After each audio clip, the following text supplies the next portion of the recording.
Mesdames et messieurs, bonjour. Je suis en fait tout à fait ravi de vous retrouver dans cette nouvelle édition, dans votre émission presque semi-hebdomadaire autour du monde, édition Afrique. Comme vous savez, pendant cette édition de mercredi, on essaie de vous présenter presque les grands efforts qui sont déployés par l'Égypte sur la scène africaine dans plusieurs domaines.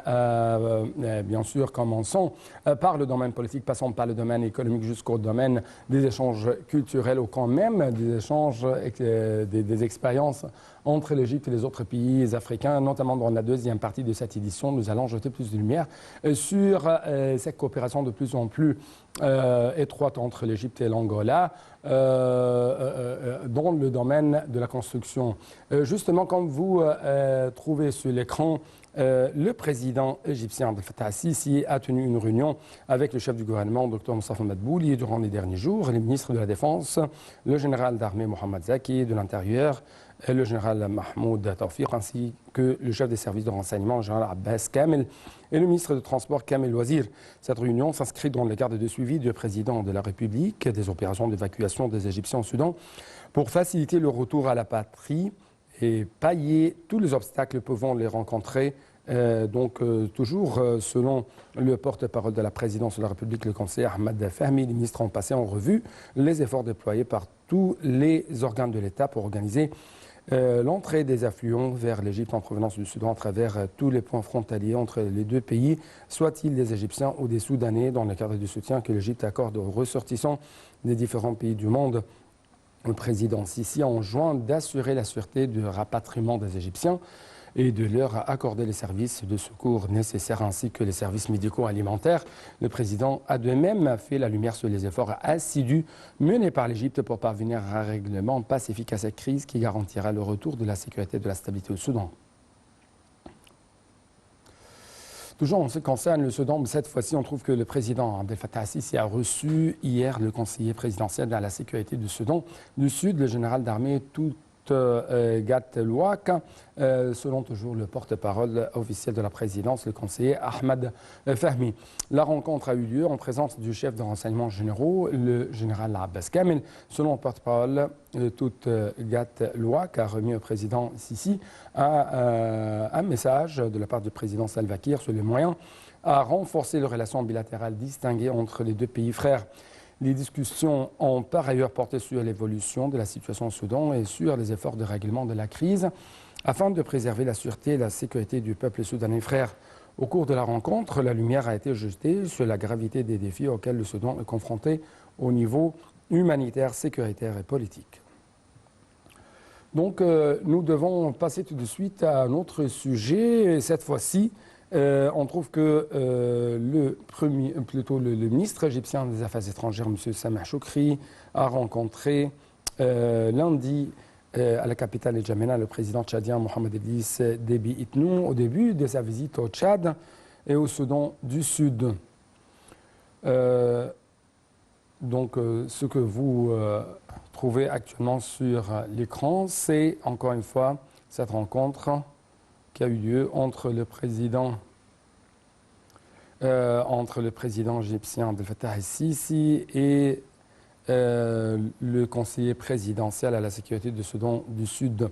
Encore une fois, nous devons passer cette fois-ci à cet événement ou à cette visite effectuée par le ministre égyptien des Affaires étrangères, M. Sameh Choukri, à la capitale N'Djamena. Bien sûr, là-bas, le chef de la diplomatie égyptienne a rencontré le président tchadien Mohamed Idriss Déby Itnou au début de sa visite au Tchad et au Soudan du Sud.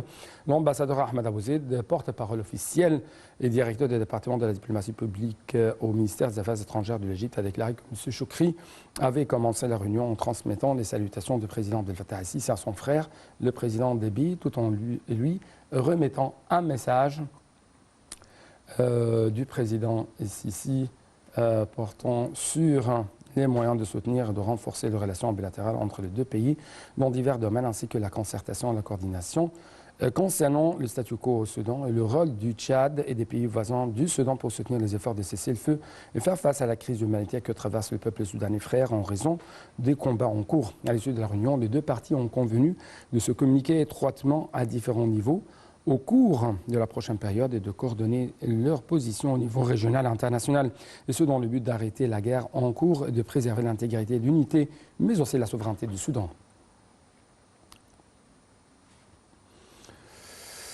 En fait, le secrétaire général de l'Organisation de la coopération islamique s'est félicité de l'initiative conjointe du Royaume d'Arabie saoudite et des États-Unis d'Amérique d'entamer des pourparlers initiaux entre les représentants des forces armées soudanaises et les représentants des forces de soutien rapide dans la ville de Jeddah. Les explications tout de suite dans ce reportage de Marwa Arafa et Chiboussela.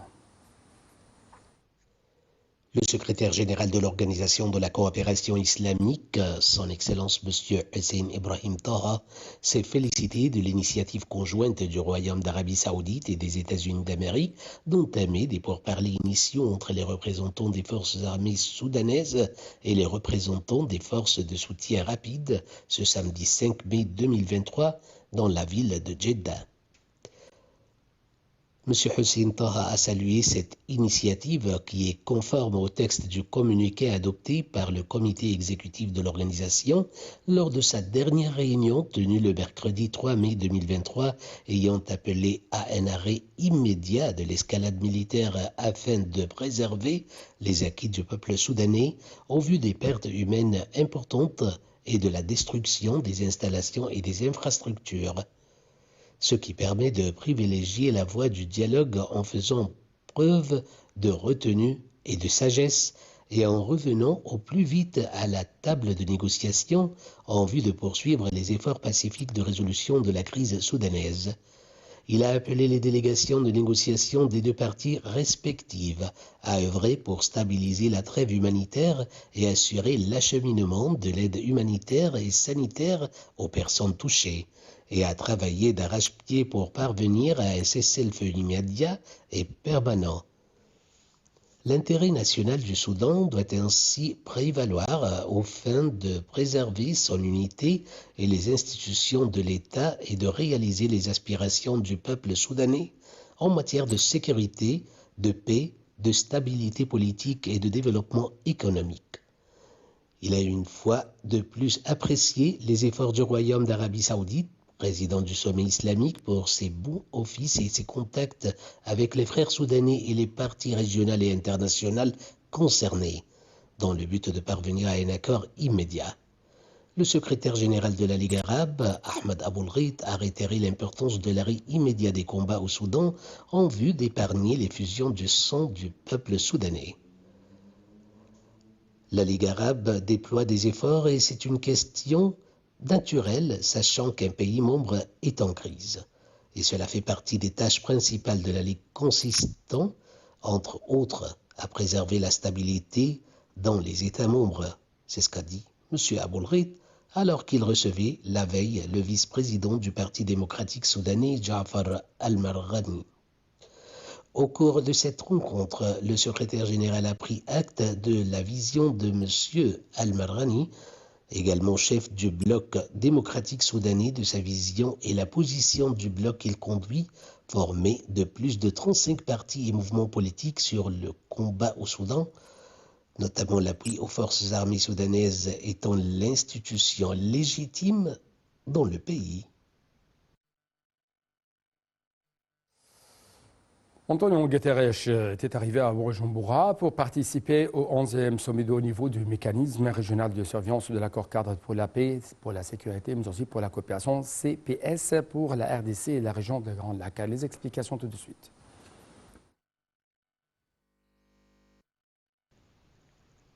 Antonio Guterres était arrivé à Bujumbura pour participer au 11e sommet de haut niveau du mécanisme régional de surveillance de l'accord cadre pour la paix, la sécurité et la coopération pour la RDC et la région des Grands Lacs.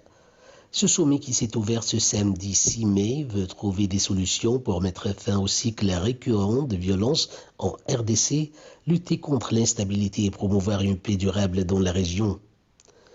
Je renouvelle mon appel à la désescalade, à l'apaisement et à la retenue.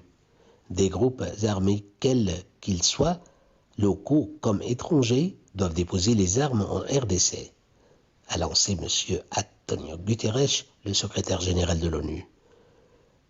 L'Est et la RDC est en proie aux violences depuis plus de 2 décennies. Ni la présence de la MONUSCO, ni encore moins la plus récente venue de la force Est régionale n'ont réussi à mettre fin à cette instabilité. La RDC accuse toujours son voisin rwandais d'envenimer la crise par son soutien au M23. Connu aussi sous le nom d'accord d'Addis Abeba, l'accord cadre du CPS a été signé le 24 février 2013 par le biais d'un cadre négocié par l'Union africaine et l'ONU visant à promouvoir la stabilité en République démocratique du Congo.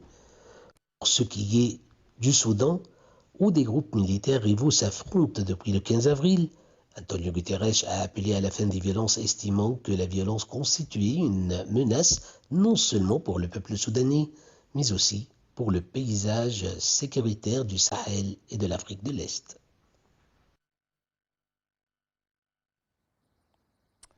L'État égyptien est prêt à partager sa vaste expérience dans le domaine du développement urbain avec les frères angolais. Les entreprises égyptiennes ont une vaste expérience dans la mise en œuvre de divers projets. C'est ce qu'a déclaré en fait le ministre égyptien de la construction, plutôt de l'urbanisation, M. Assem Al-Ghazar, lors d'une rencontre avec son homologue du Angola. En fait, avec plus de précision, on trouve que il y avait des messages très importants et qui ont été, bien sûr, envoyés de la part du ministre égyptien de l'urbanisme à l'égard de l'Angola dans le domaine de la construction, dans le domaine de l'urbanisation. Donc on va, si je peux dire, déchiffrer ces messages à travers les analyses de notre invité qui se trouve actuellement en ligne de l'Internet International, M. Nagui Victor. Monsieur Nagui Victor, bonjour. Bonjour. Bonjour monsieur et merci beaucoup pour nous rejoindre à travers la ligne de l'Internet International. Et j'aimerais bien sûr jeter plus de lumière sur ce partenariat de plus en plus étroit entre l'Égypte et l'Angola dans le domaine de la construction, de l'urbanisation. Notamment, comme vous savez, l'Égypte possède beaucoup d'expériences très réussies sur le terrain et possède quand même des entreprises qui ont de colossales capacités dans le domaine de la construction, de l'urbanisation. Oui, ce n'est pas étrange à l'Égypte. L'Égypte est un grand pays. L'Égypte est un pays qui possède le savoir-faire. L'Égypte est un pays qui possède ses ingénieurs, ses architectes. L'Égypte qui possède les universités avec leurs sciences. Donc l'Égypte possède les moyens pour pouvoir participer, collaborer avec nos frères africains. Il est certain que nos frères africains, quand ils voient ce qui se passe en Égypte sur le plan urbanisme ou sur le plan architectural, ça leur donne envie d'avoir un peu la même chose chez eux. Pour cela, ils viennent en Égypte et demandent de l'aide, même la coopération entre eux et nous. Un grand exemple, la nouvelle capitale administrative. Je me rappelle très bien, dans les années 70, 72, nous étions encore à l'université de Aïchams, branche architecture, et on posait toujours la question à nos professeurs, quand et comment on pourra sortir de ce cirque dans lequel nous vivons. Les moyens de communication bondés par des passagers, les rues, on ne peut pas circuler ni voyager dans les rues. Et dans ces années, c'était le début de la construction du pont du 6 octobre. Et les professeurs répondaient toujours que ce qu'on a actuellement, ce sont des solutions aspirines. Mais la vraie solution, c'était sortir du Caire et créer une autre ville. Et voilà. Donc le seul qui a osé et qui a réussi à sortir et à décider de créer une autre ville, une autre capitale pour l'Égypte, c'est le régime actuel, le président El-Sisi. Et ça, c'est une lauréat de l'Égypte, cette ville, une ville de la 4e génération, une ville dans laquelle les moyens modernes ont été utilisés dans la construction, dans la conception, et ça, c'est une ville qui va vraiment aérer les poumons du Caire, et tout le monde vivra beaucoup mieux. Ceci étant, nos collègues africains sont venus pour demander l'aide, pour un peu copier, si vous voulez. Non. D'après votre analyse, donc il y a, si je peux dire, 2 éléments essentiels. Tout d'abord, les rêves des Égyptiens, les rêves des 70 et des années 60 quand même, sont devenus réalité actuellement sous ce régime actuel. D'autre part, on trouve que les Égyptiens ont pris cet élan, ou les compagnies égyptiennes ont pris cet élan de se lancer au sein du marché africain dans le domaine de l'urbanisation, dans le domaine de la construction, parce que vraiment, ils ont pu réaliser une réussite tout à fait retentissante dans ce secteur. N'est-ce pas? C'est sûr. C'est sûr. Et un exemple flagrant, par exemple, l'Égypte, les sociétés égyptiennes qui construisent actuellement l'énorme barrage en Tanzanie, de Julius Nyerere. Donc, si l'Égypte n'était pas crédible pour réaliser de telles œuvres, on n'aurait pas eu recours à l'Égypte. Mais surtout que l'Égypte a les preuves. Les gens, ce n'est pas des théories, c'est des preuves. Le président El-Sisi, dès qu'il est venu au pouvoir, il avait un but de transformer les quartiers sauvages, qu'on appelle sauvages, qui ne sont pas planifiés, des quartiers... Non officiels, oui. Répétez? Non officiels. Oui. Comme des bidonvilles, comme ça. Voilà, des bidonvilles non officiels, sauvages, et qui frisent, des enfants délabrés dans les rues, qui frisent de la pauvreté, qui privent de l'ignorance. Alors, il a décidé de changer cette page, de transformer ces quartiers et de construire d'autres. Et actuellement, c'est vraiment une gloire pour l'Égypte. Le quartier de El Douéa, le quartier de El Asmarat, le quartier d'Al El Aarib, et ainsi de suite. Donc, il y a la preuve que l'Égypte sait faire et sait réaliser. L'autre côté, c'est comment vous trouvez l'Égypte qui essaye de transférer ses expériences dans ce domaine aux autres pays africains. Et comment quand même vous trouvez cette initiative de la part non seulement de l'Angola, mais des autres pays comme la Tanzanie, comme vous avez dit, qui ont essayé de faire appel à cette expertise, à cette technologie égyptienne, à ces expériences dont jouit plutôt l'Égypte? L'Égypte, il y a là un point très important, un point psychologique, je dirais. Vous savez très bien que depuis le temps, l'Afrique était et est toujours exploitée par les puissances occidentales, par les forces étrangères. L'Afrique, c'est la mine d'or à extraire pour faire la gloire d'autres pays ailleurs, en dehors de l'Afrique. Mais l'Égypte est un pays qui ne cherche pas à exploiter les autres. L'Égypte est un pays qui réfléchit et qui a comme dogme la participation, la collaboration avec nos frères africains.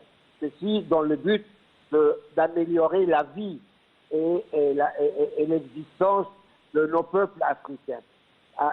Et c'est une raison très importante pour laquelle les Africains ont recours à l'Égypte, à ses expériences, à ses entreprises, parce qu'ils savent très bien que l'Égypte vienne pour travailler avec eux. et non pas... Donc l'Égypte s'intéresse quand même à former le capital humain africain dans ce domaine ou dans d'autres domaines quand même. Ben, c'est sûr, c'est sûr. Et il suffit de voir tous les